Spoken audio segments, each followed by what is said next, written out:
rag fara badan oo lacag bixiyay si dadka biyo loogu dhaamiyo inuu fadhiya laga yaaba wixii dadku isugu dardaray qoys iyo jirib iyo la isugu daray iyo waxay yiraahdaan reer waliba tuuladu kor joogo ha yimaado jabhada cabdi oo jabhada soo ku ilaha way dhamaatay fara badan tuulooyinka dhan jabhada way kor joogtaa waxa kale oo yiraan qamadin ay gaaladu keentay ay gaaladu keeneen oo waliba expire ah ayaa waxay daadira xukm hayaan yiraahdaan baa leeyahay hadii isagoo qayriin la bixiyo jabhadii baa la siinaha la bisleeyo oo bisay ruux walba joog reer walba qoys walba joog soo qaaday joog lagu rido bahal koob bisil wuxuu yiri barax faaqid baa sheegay nin baa la hadlay wuxuu yiri war meel la yiri waxba lagu karinayaa qurdumi intaan tagay ayaan wuxuu yiri bariis cad la yiri kolkan aniga la qabay baan dabeerkii aan watay siiyay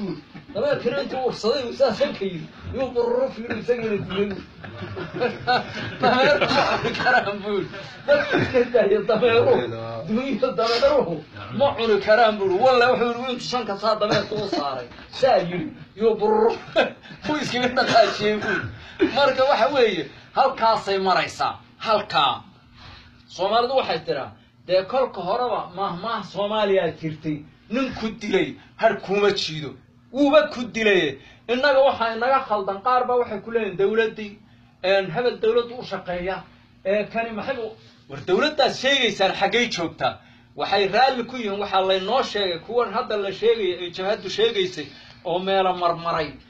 inaa la yiri dadkiiyow asal la fax xoolaha yaa neef xoolo baqtiyo dhulka lagu arkay neef xoolo baqtiyay dhulka ayaan lagu arkin waa in la aaso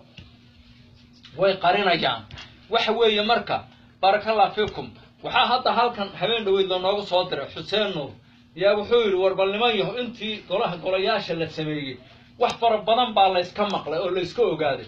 gabadh baa hadlaysa waxay leedahay walaalayaalow ilaahay baynu ku dhaaranay magaciisa waxaynu u dhaaranay dhulkeena inaan gumaysiga la dagaalano todoba caruuraan dhalay todobada midba meel baan ku dhalay sidaan meel kolba meel aanu cararayo waxaan idin sheegay tir saddex agoomood baan haystaa saddex agoomood oo saddexda aabayowgood ay ku shahiideen ma aha iyadu saddex nin oo isaga dambeysay ma aha todobada ilmood hal nin oo wada dhashay nafti huraha wuu shahiiday aabahayna wuu ku shahiiday agoontiisa ana hayabay tiri walaalkayna wuu ku shahiiday agoontiisa aniga hayabay tiri saddexdii agoomood anigoo haya haddana waxaan diyaar u ahay